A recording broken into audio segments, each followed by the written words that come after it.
আল্লাহর নবী সাল্লাল্লাহু আলাইহি ওয়াসাল্লাম দুনিয়া থেকে বিদায় নিয়ে চলে গেলেন। আল্লাহর নবী সাল্লাল্লাহু আলাইহি ওয়াসাল্লাম জানিয়ে গেছেন যে আমি দুনিয়ায় থাকবো না। আমি যখন দুনিয়ায় থাকবো না তখন তোমরা আমার যারা ওয়ারিস থাকবে, আমার এই দাওয়াতি কাজ যারা অব্যাহত রাখবে, তাদেরকে তোমরা শ্রদ্ধা করবে, তাদেরকে সম্মান করবে। আল্লাহর নবী সাল্লাল্লাহু আলাইহি ওয়াসাল্লাম বলেন, আল উলামা ওয়ারাসাতুল আম্বিয়া, নবীদের ওয়ারিস হলো উলামায়ে কেরামগণ, আলেমগণ। উলামায়ে কেরামের সামনে, আলেমদের সামনে আল্লাহর নবী সাল্লাল্লাহু আলাইহি ওয়াসাল্লাম তাদেরকে শ্রদ্ধা করতে বলেছেন, সম্মান করতে বলেছেন। এটা আমার মতো মৌলবীর কথা না, আল্লাহর নবী সাল্লাল্লাহু আলাইহি ওয়াসাল্লাম স্বয়ং এখানে নির্দেশ দিয়েছেন। শুধু তাই নয় বন্ধুগণ, আল্লাহর নবী সাল্লাল্লাহু আলাইহি ওয়াসাল্লাম অন্য হাদিসের ভিতরে জানিয়েছেন, ওয়া ইন্না ফাদলাল আলিমি আলাল আবিদি কাফদলিল কমারি আলা সাইলিল কাওয়াকিব। আল্লাহর নবী সাল্লাল্লাহু আলাইহি ওয়াসাল্লাম চমৎকার ভাবে উদাহরণ দিয়েছেন যে তোমরা যখন আকাশে দেখো চন্দ্র উদিত হয়, এই চন্দ্রর কাছে লক্ষ লক্ষ তারকারাজি তার আশেপাশে বিচরণ করে, ঘুরে বেড়ায়।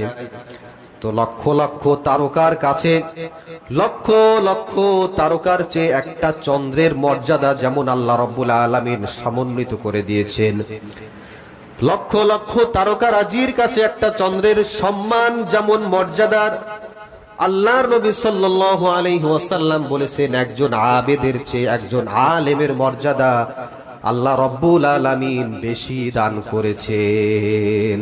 সুবহানাল্লাহ পড়েন। একজন আলেমের মর্যাদা আবেদের চেয়ে বেশি। আবেদ কি? একজন আবেদ হলো যিনি নামাজ কালাম পড়ে, ইবাদত বন্দেগী করে, মসজিদের সাথে থাকে, মসজিদের সাথে সংশ্লিষ্ট আছে, মসজিদের সাথে সবসময় ওঠা বসা করে, পাঁচ ওয়াক্ত নামাজি, দিনদার, ইমানদার, ভালো মানুষ। এরকম ব্যক্তি হলো আবেদ। এরকম ব্যক্তি কি? আবেদ ব্যক্তি, যিনি আল্লাহর ভালো বান্দা, ইবাদত বন্দেগী ভালো করে। এরকম একজন বান্দা এবং আলেমের মধ্যে পার্থক্য, উলামায়ে কেরামের মধ্যে পার্থক্য হলো, নবী বলেন যে তারকা এবং চন্দ্রের মধ্যে যেই দূরত্ব, যে ডিসটেন্স, একজন উলামা এবং আবেদের মধ্যে পার্থক্যটা এত পরিমাণে বেশি।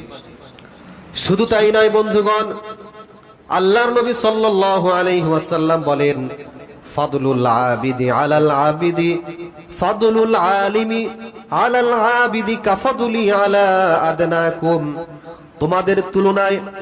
তোমাদের তুলনায় আমি নবীর মর্যাদা যেই পরিমাণে বেশি, তোমাদের তুলনায় নবী বলেন আমার মর্যাদা আল্লাহ রাব্বুল আলামিন যেই পরিমাণে বেশি দিয়েছেন, একজন আবেদের তুলনায় একজন আলেমের মর্যাদা আল্লাহ রাব্বুল আলামিন বেশি দান করেছেন। সুবহানাল্লাহ পড়েন। একজন আলেমের মর্যাদা আবেদের চেয়ে বেশি দান করেছেন। কার কথা? আল্লাহর নবী সাল্লাল্লাহু আলাইহি ওয়াসাল্লাম স্বয়ং বলেছেন, যে উদাহরণ দিয়েছেন। কেমন উদাহরণ? যে আমি নবী, তোমরা সাহাবী, তোমাদের চেয়ে আমার মর্যাদা যেমন বেশি, একজন আবেদ, দিনদার, ইমানদার, নামাজি, তার চেয়ে একজন আলেমের মর্যাদা বেশি। শুধু তাই নয় বন্ধুগণ, পবিত্র কোরআনুল কারীমে আল্লাহ সুবহানাহু ওয়া তাআলা বলেন, হাল ইয়াস্তাউিল্লাযীনা ইয়ালামুনা ওয়াল্লাযীনা লা ইয়ালামুন। আল্লাহ রাব্বুল আলামিন বলেন, হে নবী, আপনি মানুষদেরকে জানিয়ে দিন, যেই ব্যক্তি ইলম অর্জন করে, আলেম, ওই ব্যক্তি এবং সাধারণ একজন ব্যক্তি, ইমানদার ব্যক্তি, এই দুইজন কি সমান? আল্লাহর নবীকে আল্লাহ রাব্বুল আলামিন বলেন এই দুইজন ব্যক্তি সমান না। একজন আলেম যখন ঘুমিয়ে থাকে, এই ঘুমন্ত অবস্থায় তার উপর থেকে কলম তুলে নেওয়া হয় না। এই আলেম যত সময় ঘুমিয়ে থাকে, আল্লাহ রাব্বুল আলামিন ফেরেশতাদের মাধ্যমে তার উপরে আমলনামা জারি থাকে, সওয়াব প্রত্যেকটা সেকেন্ডে সেকেন্ডে তার উপরে সওয়াব লেখা হয়, প্রত্যেকটা সেকেন্ডে তার উপরে সওয়াব লেখা হয়। সাধারণ মানুষ যদি এমনি ঘুমিয়ে থাকে আর একজন আলেম যদি ঘুমিয়ে থাকে, নবী বলেন যে একজন আলেম প্রত্যেকটা সেকেন্ড আল্লাহ সুবহানাহু ওয়া তাআলা তার উপর আমল লেখা হয়। সাধারণ মানুষ ঘুমিয়ে থাকলে তার উপর আমল লেখা হয় না। সাধারণ মানুষ ঘুমিয়ে থাকলে সাধারণ ঘুম, একজন আলেম ঘুমিয়ে থাকলে তার ঘুমটা সাধারণ ঘুম না, তার ঘুমটা আমলের একটা ঘুম। সুবহানাল্লাহ। আল্লাহর নবী সাল্লাল্লাহু আলাইহি ওয়াসাল্লাম এই কারণে বলেছেন যে আমি দুনিয়া থেকে চলে যাব, আমার দাওয়াতি কাজ যারা করবে, ওলামায়ে কেরামগণ যারা থাকবে, যারা দ্বীনের কাজ করবে, যারা দ্বীনের দাওয়াত দেবে, তাদেরকে তোমরা সম্মান করবে, তাদেরকে তোমরা শ্রদ্ধা করবে।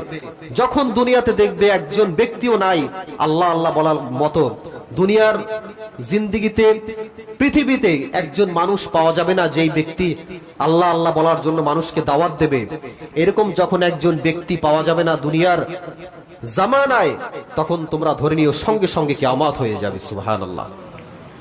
একজন আলেম যখন দুনিয়ায় থাকবে না, তখন কিয়ামত হয়ে যাবে। আলেমের মর্যাদা আল্লাহর নবী সাল্লাল্লাহু আলাইহি ওয়াসাল্লাম স্বয়ং আল্লাহ সুবহানাহু ওয়া তাআলা দিয়েছেন।